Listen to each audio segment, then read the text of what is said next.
In primetime news this evening, problematic new arrangement for microphone system raises concerns about muzzling of lawmakers. Don't panic. Health experts advise to Jamaicans amid fresh wave of dengue cases. And search for St. Elizabeth man ends in tragedy as his body is removed from a cave 50 feet deep. Good evening and welcome to Primetime News. We're on air and online at onespotmedia.com. I'm Giovanni Dennis. And I'm Janella Precious with a preview of what's to come in business news. Here's Andrea Chisholm.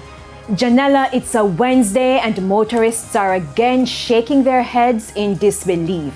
Gas prices are going up.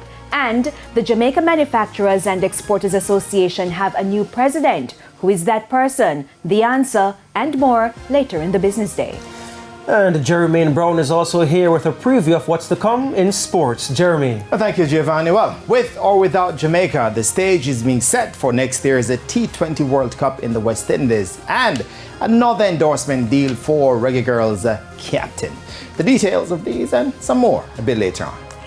There's also sports commentary, E-Prime, and weather in this newscast. But before the break, the feedback question. And this evening we're asking, what do you make of the state's response to the dengue threat now facing the country? You can share comments online, facebook.com/television Jamaica, and tweet us at TVJ News Center. Stay with us. Primetime News returns right after this break.